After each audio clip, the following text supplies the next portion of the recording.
Okay, we are in part 16 now, as we're looking in Zechariah, and we are in the 9th chapter. We're going to be looking at verses 1 through 8. There's a lot to cover in this chapter, and I was hoping we could do the whole chapter, but it will take a long time. And so I decided that we would divide it, and I believe that next week we can finish it. We can complete chapter 9.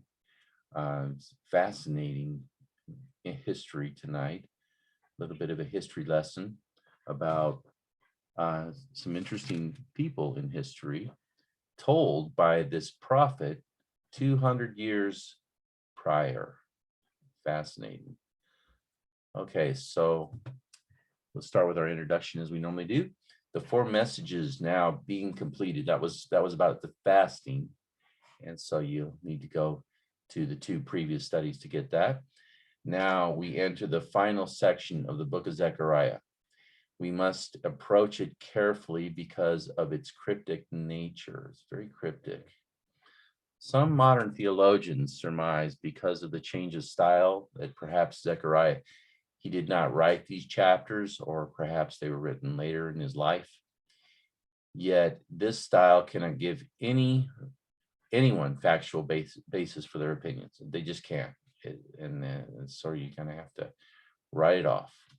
Therefore, we must conclude that these 2 final messages were written shortly thereafter the other one that was given the 4 messages from the previous studies, chapter 7 and 8.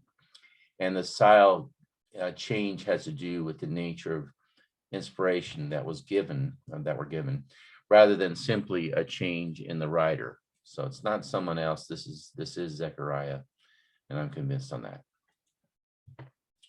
So now we're looking at verse 1. So we're in Zechariah chapter 9, verses 1 through 8. So verse 1. The burden of the word of the Lord in the land of Hadrach and Damascus shall be the rest thereof. When the eyes of man, as of all the tribes of Israel, shall be toward the Lord. So these messages, these 2 messages, this message is actually goes to chapter 12, and then chapter 12 it starts the second burden. So they're called burdens, and whenever you see burden from a prophetic standpoint, it's the Hebrew word masah or masa. It means a heavy, weighty thing. It's something that's heavy, something that's weighty, something that is bad news to somebody. Okay, I'm here to tell you some heavy news. This is how they would say something sad, something hard, something difficult. And so it's talking about heavy and weighty judgment. And this will be going to or referring to the surrounding nations of Israel, not to Israel itself, actually. This is to the surrounding nations. 3 main ones. We'll see that tonight. We find much of these prophecies will be fulfilled during the time of the Greek Emperor Alexander the Great. So we're talking 332. When these prophecies were given would be after the rebuilt temple. So somewhere after 516 BC, and the prophecies are referring to about around the 330s. So what is that? That's about 200 years, roughly. Few years less, but pretty amazing. How would they know about Alexander the Great? Well, they wouldn't know, but God knows. He knows the end from the beginning. And so here we see it. The fact that Hadrach and Damascus are mentioned together, these are cities, reveals that each city will share the same fate. So this is referring to ancient Syria. So ancient Syria has an ancient city called Damascus, still there today, actually.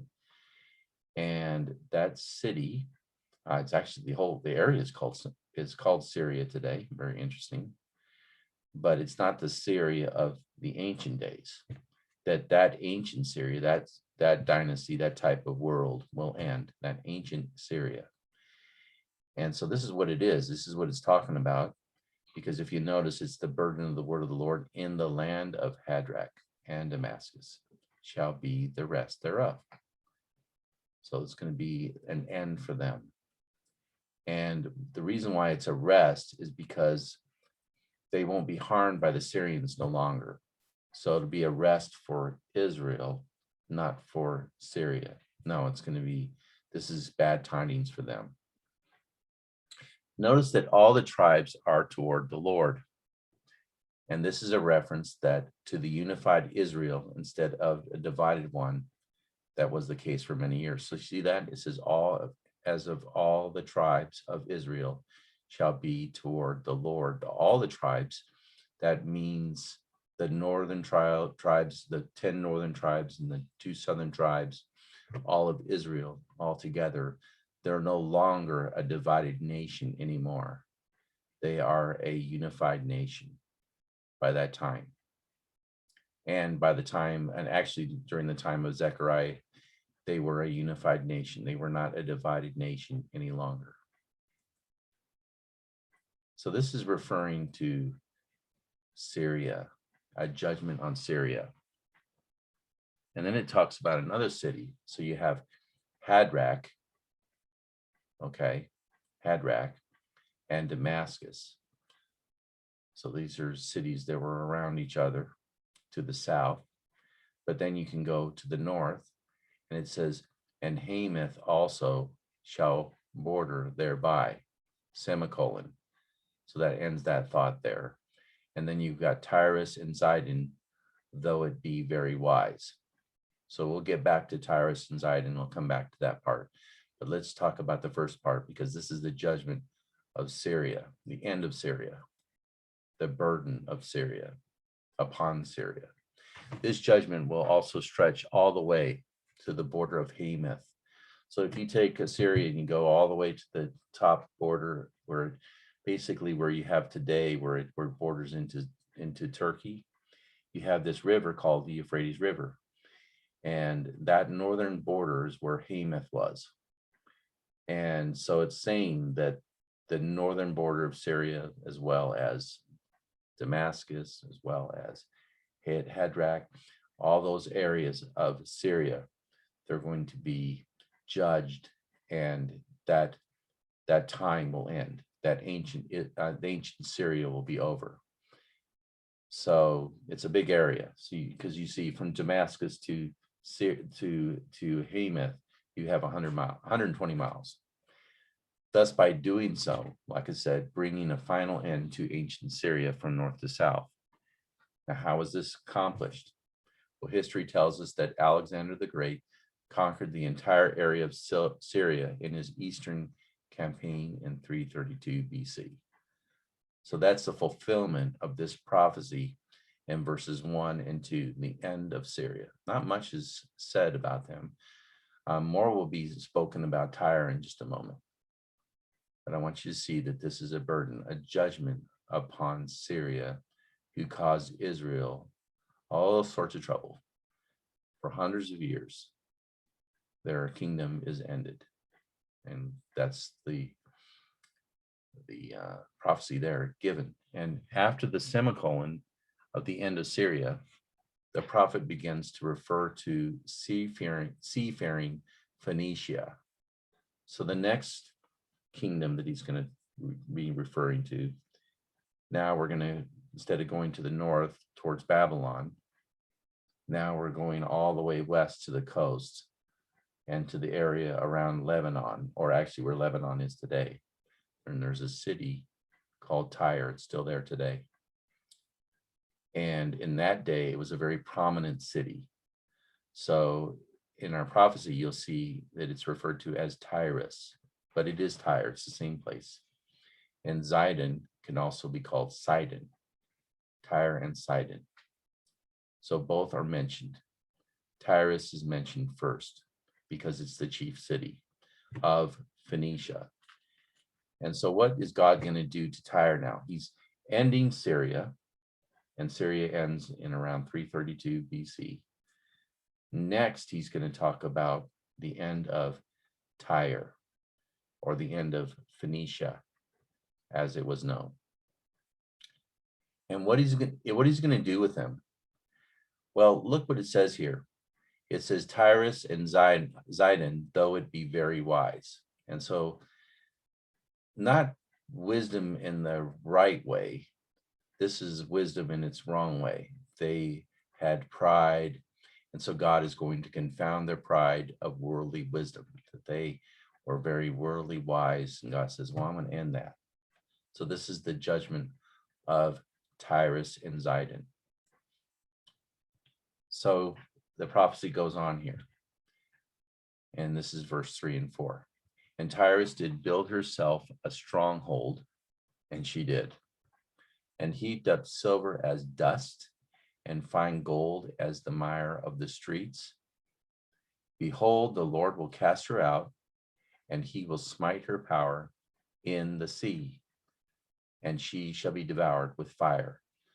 So if you know the history of Tyre, you'll know that Tyre was at one time a very important shipping port. In fact, it was the most important shipping port in Phoenicia. And they made a lot of money shipping goods all across the Mediterranean. And so God says, I'm ending that. I'm ending Tyre and her wealth and her military standing and her impregnable city. I'm going to end it. That's what he's saying there. And notice what he says. He says, and he will smite her power in the sea. So the power is in the sea. Now that's because Tyre had an island just off the coast there. And so that's where the power is. And then notice, she shall be devoured with fire. So that's just, once again, the end of Tyre being destroyed. What? Shall be? The Navy, they had a Navy. Well, yeah, they had a Navy, yes. But this is really referring that, if you notice, it says, okay, my wife had a question about the Navy. Well, yes, of course, they would have had a Navy. They would had a defense there along the coast. Of course they would. But this is really referring to the trade of Tyre. Because if you'll notice, it's talking about heaping up silver as dust and fine gold as the mire of the streets. So this was a very, very wealthy and lucrative business. And that's what it was all about. Now, of course, you will need to protect that. And we're going to talk about the protection of Tyre, because yeah, definitely, as she is rightly pointed out, you would definitely have to have some kind of a military protection. So we'll get into that now. So notice it says stronghold, the stronghold of Tyre. Okay, and Tyrus did build herself a stronghold. Okay, well, let's learn about the stronghold of Tyre, because it was historic. Mostly built out, the city was built out on an island just off the coast for protection from invaders. Now I'm going to show you some maps so you can get an idea, or if you can't see it, then you can look it up. It's very interesting. You can look down and see what happened and what it looks like today, because it's still there. The ruins are there, and there's a city built there. So it's mostly, though, built out on an island just off the coast for protection from invaders. So they had this island, and then they would have ferries that would go from the coast out to the island and back and forth.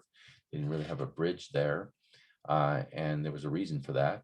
And so that island would be a defensive place. Okay, and then it says these Phoenicians built a huge bulwark upon this rocky island. And that's interesting because the word Tyre or Tyrus means rock. So it was a rocky island out there.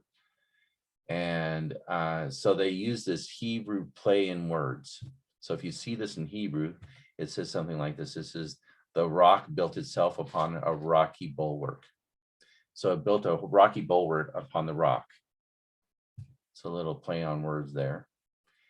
And this was a stronghold or a fortress of stone. That's what a bulwark is. It's a type of a fortress of stone.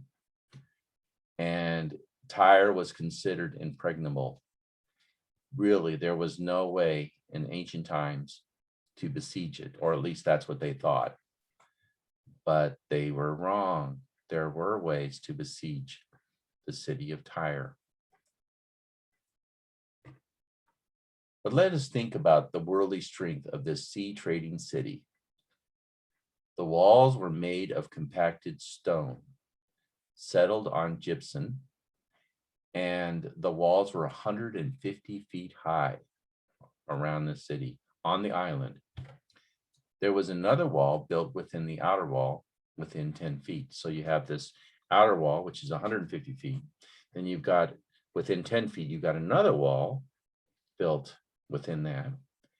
And then between those two walls, you have a filling where they put stones and dirt and different things, and they packed it in. And so that caused the walls to become like one big wall, really, become very thick. So to try to bash it, to try to knock it down, you're going to have a hard time. And so the city could also be supplied by the sea. So as long as you had a good defense on the sea, you could be supplied. And so if somebody tried to besiege you, fine, destroy the city on the land. But if you can't get to the city in the island, then you haven't knocked down Tyre. Tyre is still going to be there. And so that was the issue. But God's going to take care of them. It's interesting because when you go back to the time of the Assyrians went to Tyre and they tried to destroy Tyre, and they besieged it. They laid a siege on Tyre for 5 years, and then they had to pull out. They failed. They couldn't get that island to surrender. The island was being supplied. They're out there on the island, and probably, meat, and whatever, and all that, but they're just going to keep going.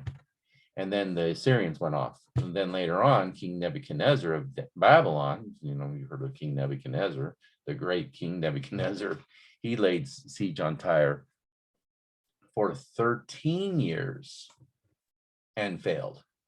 Can you imagine? So you've got the great Assyrians for 5 years, and they walk away in failure. Then you've got Nebuchadnezzar coming in all his entourage and how great he was, as far as a world dictator or leader or whatever empire. And he's there for 13 years and he fails. So it's pretty difficult to destroy that city. And the fact that these two ancient world empires failed, that caused the people of Tyre to be filled with a lot of self-pride and confidence. Oh, we'll never fall. We're always going to be there. And so God hears this boast, this pride and all this, and God doesn't go for that. And he knocks down pride. And so this is what happened with Tyre. And I want you to also notice that there's this phrase that Tyre heaped up silver as dust and fine gold as the mire of the streets. So just as common as the mud of the street was gold, and just as common as dust is the silver. So they're very wealthy, extremely wealthy. So you have this impregnable fortress, and then you have the fact that she's also extremely wealthy. She can back everything up with gold and silver. And so that meant that she could weather any monetary depression, any kind of depression that was thrust upon her. That was fine. They'll get through it. They've got plenty of wealth. And then that means also they can hire a strong military force. They can hire a navy. They have all these different tools at their disposal. So they're really hard to defeat. These Phoenicians were pretty smart people, actually. And we'll get into that a little bit later. I'll tell you a little bit more about the Phoenicians. But this city was at the height of human wisdom and achievement. They were really something else. Yet God is not impressed with human wisdom or wealth. So whenever an empire is built up and everybody's going around saying, well, we're this and and we're America, or we're this or we're that, and people are boasting, and bragging about how great they are. Well, God's not impressed with that. He's not impressed with human wisdom. He's not impressed with human wealth. That can fall. Every human system has a weakness, an Achilles heel, so to speak. And Tyre definitely had this. So who figured it out? Well, notice it says the Lord will cast her out. Did you see that? The Lord will do it. And who did God use? Well, God used Alexander the Great. So after the Babylonians left, you're talking more than 200 years, more than 300 years, really. And then this man comes along, this Greek emperor, and God uses him to defeat the proud city of Tyre, and it's prophesied. And remember, it was Alexander who God used to humble the Persian Empire. Now, it is the Persians who attacked him first, and that stirred up these Macedonian people, these Greek people. And then Philip of Macedon had a son named Alexander, and Alexander became the leader, and then he decided to go back and give Persia a piece of his mind. In fact, he was going to just wipe them out. And so he did. And so he took his army over there, and they stirred him up. So he went over there and he took care of them. And it's prophesied that this would happen. But it's also prophesied that Alexander would be used to destroy Tyre. And this is interesting because when he was standing on the bank there, so if you see it says Old Tyre there, so that's the coastline. You kind of see it how it's working here. So here's the island, okay? And it's called the Island of Hercules, but that's now submerged, it says.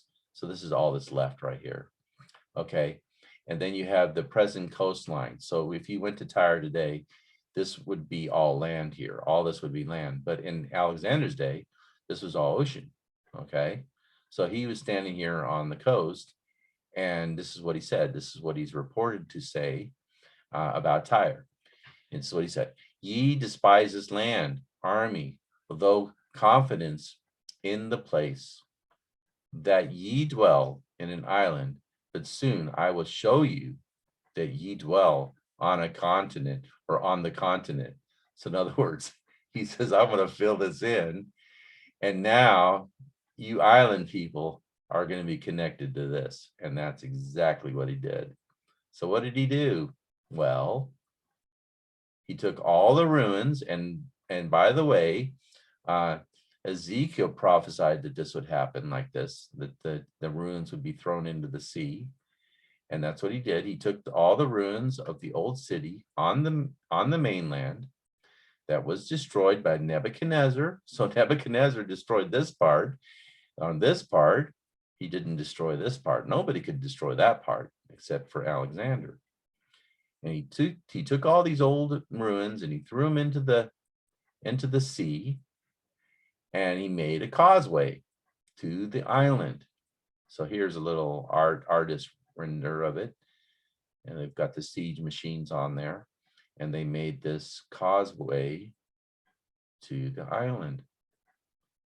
And now you can see where the island was, and it looks awfully strange. If you look, like if you open like Google Earth or something and you look at it, it looks so strange because this point, it just looks like it comes out to a point now, and that's basically what it does. But that was because Alexander had that filled in so he could destroy the island. And so you can see it. And when they had built this, when they got to the island, it took them another further 7 months before the city would fall. And then when Tyre finally fell, he had killed 6,000 to 8,000 of her men. So there's basically no quarter. He just killed them all. 2,000 were crucified, probably the leaders. Anybody that was in a high office or something, they were crucified. And then a further 13,000 to 30,000 were sold into slavery. So families, children, wives, they were all just sold into slavery. Very, very barbaric time. And all her weapons of warfare were thrown into the sea. Finally, to the humiliation of this one proud city, all that remained was burnt to the ground. Just like it says, the destruction of Tyre was complete, just as Zechariah and Ezekiel said it would. God is serious about his word. So once again, when you look at that verse, you can see it says, and Tyrus did build herself a stronghold, and heaped up silver as the dust, and fine gold as the mire of the streets. Okay, that's what they think they've got security. No, behold, you look, the Lord will cast her out, and he did. He used Alexander to do it, and he will smite her power in the sea, and that happened. And she shall be devoured with fire, just as the Lord said it would happen, and it did. All right, now we're looking at verses 5 and 6. Ashkelon shall see it and fear. See what? The destruction of Tyre. Gaza or Gaza also shall see it and be very sorrowful. And Ekron for her expectation shall be ashamed, and the king shall perish from Gaza, and Ashkelon shall not be inhabited. And a bastard shall dwell at Ashdod, and I will cut off the pride of the Philistines. So if you'll notice, Ashkelon, Gaza, Ekron, and Ashdod are cities, but they're not Phoenician cities. They're Philistine cities. So that's the third nation. So we've looked at the fall of Syria. We've looked at the fall of Phoenicia, because it refers to Tyre, but also remember, Sidon also fell. So that's all of Phoenicia falling. Now we're looking at the fall of the Philistines, Ashkelon. Now today, Ashkelon is there on the coast. There's a city called Ashkelon there in the Israeli coast, but it's not a Philistine city, but there are ruins of ancient Ashdod there. I'm sorry, but Ashkelon, sorry, not Ashdod, but Ashkelon, getting confused. So it says here, Ashkelon shall see it and fear. So they shall see it. See the what? Well, they're going to see the destruction of Tyre. So we're looking at the third ancient nation that will fall, the Philistines. Ashkelon was a city on the coast and had to do with the Phoenician shipping trade, but not anymore. No. Tyre and Sidon have fallen, and the word reaches them. If Tyre could not stand up to the Greeks, neither will we or will they. So they shall see it.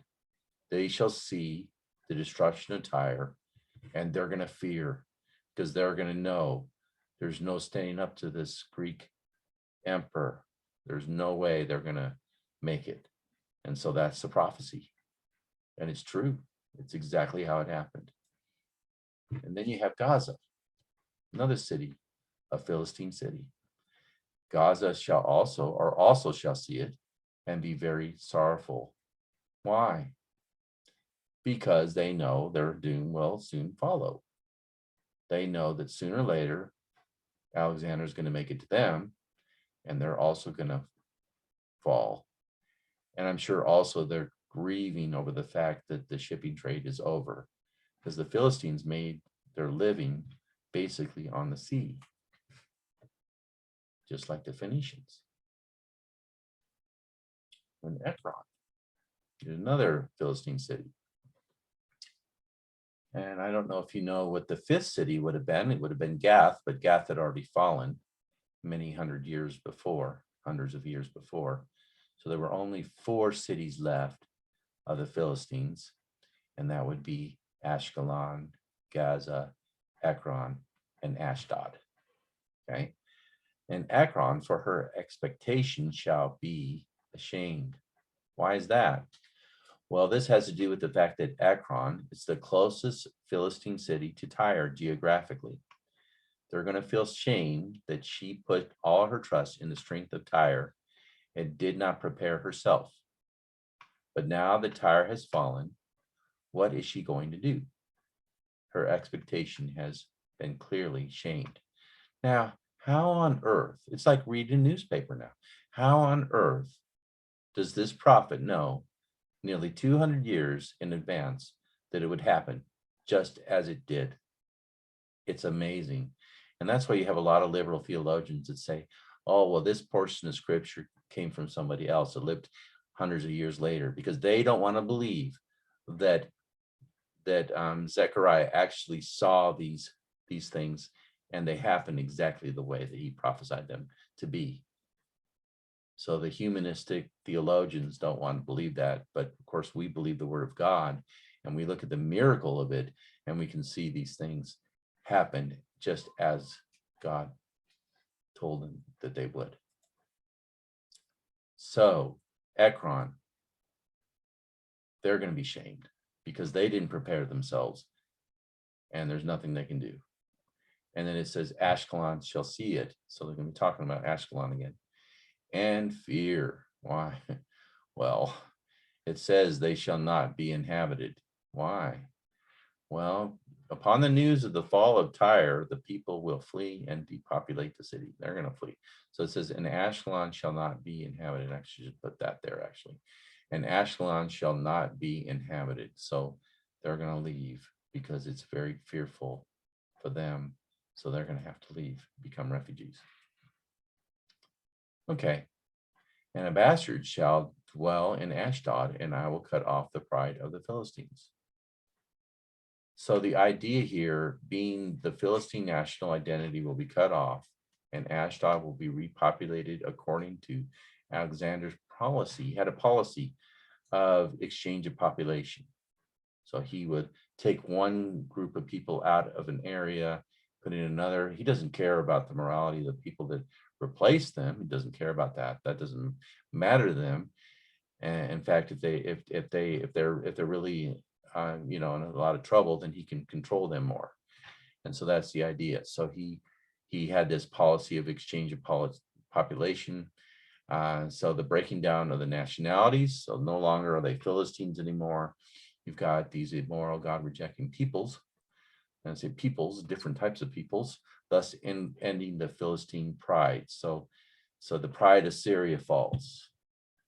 And then you have the pride of the Phoenicians fall. And then finally you have the pride of the Philistines fall. And they're no more. Have you met any Philistines? Have you met any Phoenicians? Have you met any Syrians? I mean, these ancient Syrian people, I haven't.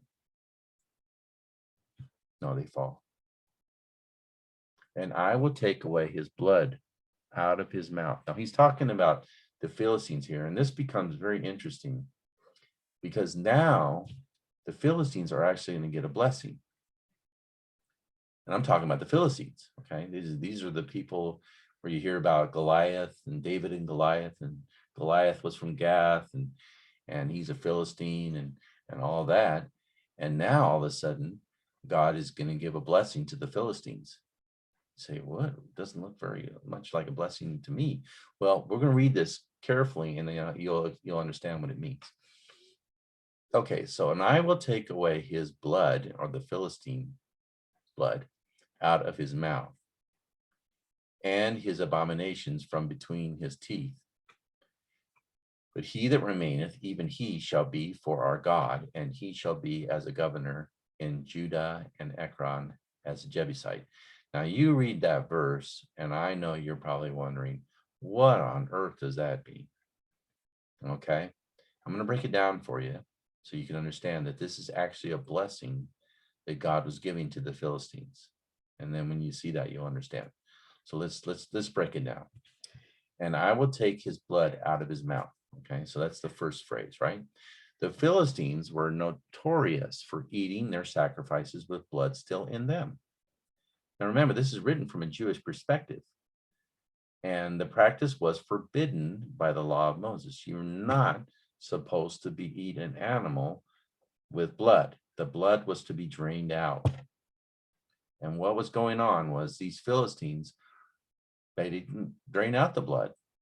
They'd eat the animal with the blood. And so this was forbidden by the Jews. It was an abomination. It was unclean. And yet it says this Philistine practice would be taken away. No longer are they going to be doing this anymore. Why is that? Why are they not going to be eating with the blood anymore? Let's go on here. Let's look at the next phrase. And his abominations from between his teeth. Abominations from between his teeth.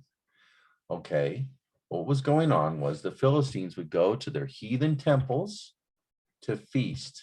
That's where they would go. They would go to these heathen temples. They'd go there to feast as they committed abominable sexual acts with temple prostitutes. This is what they were doing. I'm sorry, this goes a little far for you, but this is what was going on. And while they were committing these terrible acts, they were also eating and to, you know, and these foods that they were eating were of course offered to these idols, these pagan idols. So God's saying, you're not going to eat food with blood. Your animals are going to be drained out of the blood. So that's following the law of Moses. And you're no longer going to be going to these temples with the abominations and you're not going to be at these abominable feasts anymore, because you're going to be changed.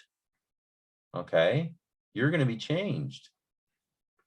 So these wicked practices would end, and this is good news for the Philistines. So we go on here.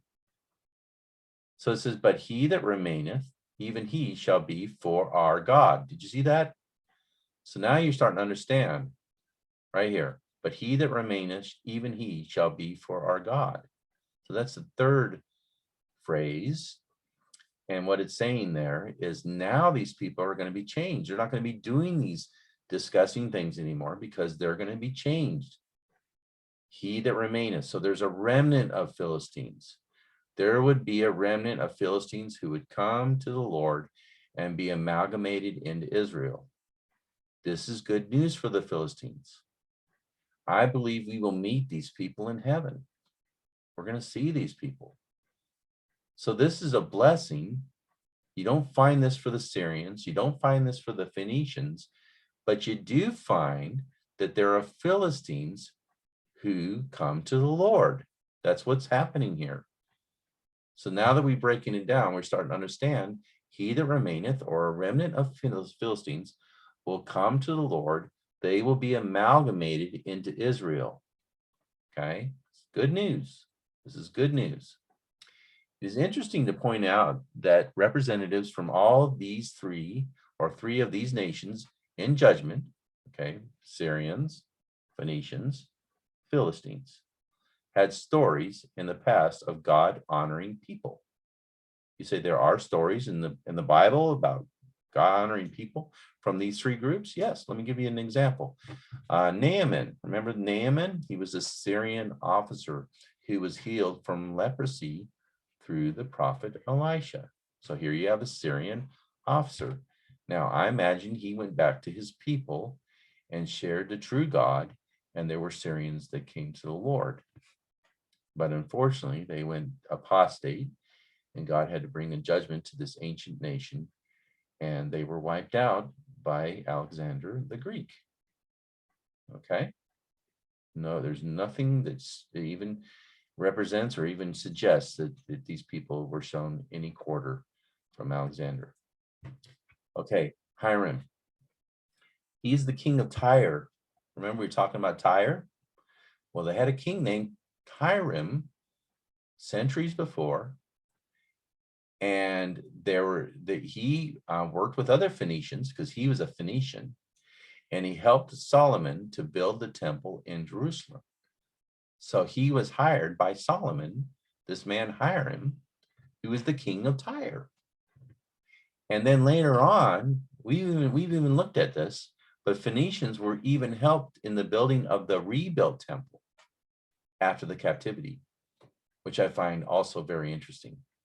But hundreds of years later, and around the time of Alexander, the Phoenicians became so wicked, so cruel, so greedy, so corrupt, that they had to be judged, and there was no quarter given. And you have God using Alexander, the Greek emperor, to bring judgment on these Phoenician people. The third one would be Achish, king of Gath of the Philistia. Now, he was the king that helped David during his years of exile from King Saul. I find that to be very interesting that David actually, when he fled from Saul, he went to Achish. He made himself as if he was crazy, he was mad, because he was afraid and he didn't know what Achish would do. So they had a law in those days that if you made yourself mad, or if you were a madman, nobody would kill you. So there was no death penalty, that if they were mad, they would be released. And so that's why David did that, for fear of his life. But then later on, he joined up with Achish and he was with him for 1 year and 4 months. So it's the king of Gath. The king, and so maybe that's why God showed mercy on these Philistines. I don't know. Yet we hear nothing of the people of Syria or Phoenicia restored to God. But we read here of the Philistine restoration, or Philistine amalgamation into Israel. Okay, so we move on. I'm just going to go back to the verse there. So you can, let's see, where is that verse? There it is. Okay. So we talked about taking the blood out of his mouth. So no more unclean sacrifices, eating the sacrifice with blood. You're not involved in the heathen temples anymore. And then it talks about the remnant. They shall be for our God. And then notice the last phrase, and shall be as the governor of in Judah and Ekron as a Jebusite. So why would they be as a Jebusite? That's an interesting phrase. Okay, well, this is what it means. The Jebusites were the original settlers into Canaan. So when Joshua went into Canaan, we're talking about Joshua, he met these Jebusites, and Jebusites were actually given Israeli citizenship rights. And then many of these people later became Jews. So they were outsiders who were taken in. And so once again, this is what's happening. This is what will happen to a remnant of Philistines. So God's showing mercy to the Philistines, even to the point that they will also have leadership roles in the nation. So you notice what it says, and he shall be as a governor in Judah. So he will be, this Philistine who's taken into Israel will be given a position of leadership. He'll have a leadership role in the nation. And this is the time of Alexander the Great. So this is just about 332 years before Christ. So here you have the prophecy that there will be a remnant of Philistines who will be saved, and we'll meet them in heaven. Isn't that great? And it'll be even so good that they'll have leadership roles. So they're going to leave their pagan customs and their pagan ways, and they will be all right. And but did you notice there was one nation that wasn't really mentioned in judgment? And that's because God's going to be merciful to them, and that's Israel. And notice what he says. This is where God's saying, I'm going to protect them. Okay, so this is the prophecy of Zechariah. He's giving the Jews good news. And I will encamp about mine house. And when he says mine house, he's talking about Israel, okay, the nation, because of the army, and referring to his army, I would think, the army of God. Remember, this is the Lord of hosts speaking. Because of him that passeth by. Who's that him that passeth by? Well, that's Alexander. Notice also he returned. So he came by, he passed by, and then he also returned. This is, and because of him that returned. So he went to Jerusalem, and then he left, and he went to Egypt, and then he came back and did not cause any trouble for Israel. And no oppressor shall pass through them anymore. For now have I seen with mine eyes. So God says, in the future, and this is actually a prophecy of the future, I'm going to make it right, that no one will ever cause you trouble anymore. So let's break this down. So this is a great reference that God will save his people from the deadly scourge of the Greek, Alexander the Great. And he was scary, okay?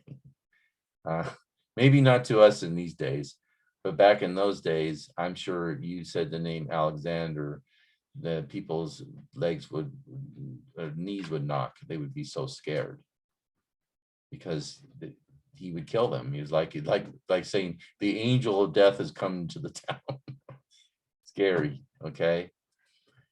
And so we're looking at the end of three great nations or provinces taken over by the Persians. Okay, Syria was taken over by the Persians. Um, also Phoenicia, likely. And then you have the Philistines. That area was taken over by the Persians. And it was a province of Persia all the way down to Egypt. And by the way, he does go to Egypt as well and take them over. I'm talking about Alexander here. So we see the end of the Syrians. Not much is said, as they are easily wiped out all the way from Damascus, all the way up to the north of Hamath.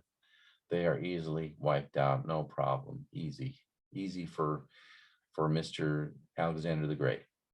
Okay, then the next one, his next challenge was a little bit more difficult, so there's more talk about it.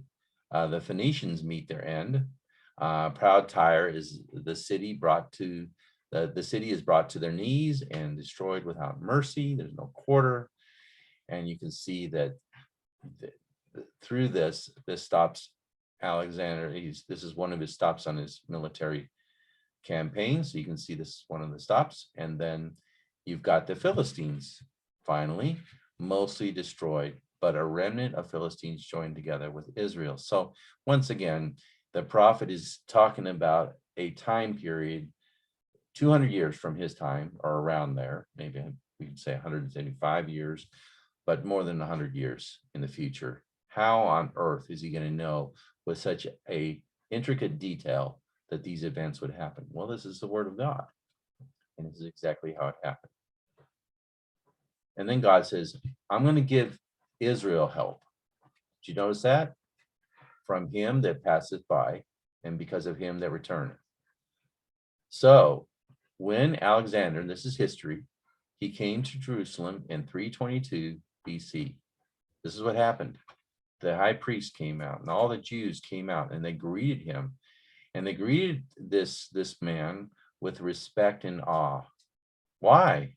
Because they shared with him the scriptures that refer to him. They went to the book of Daniel.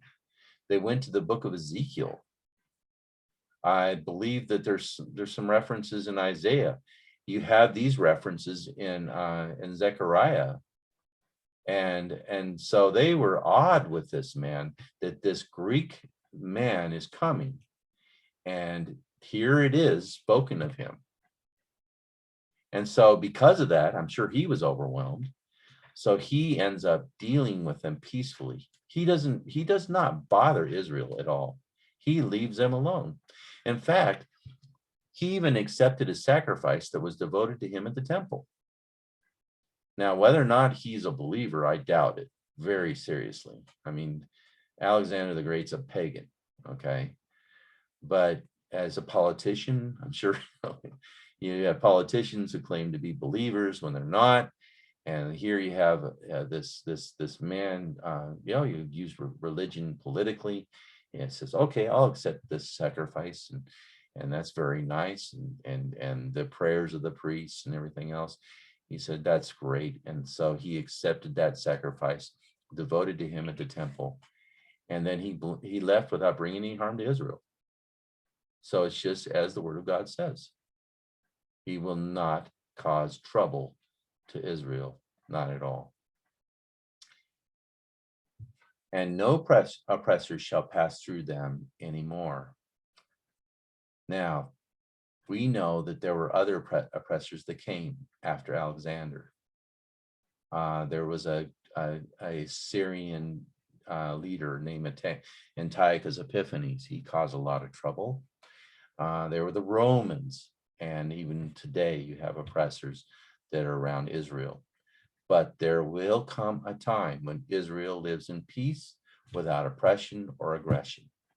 So what you see with Alexander is actually sort of a precursor of what will happen to Israel as a nation.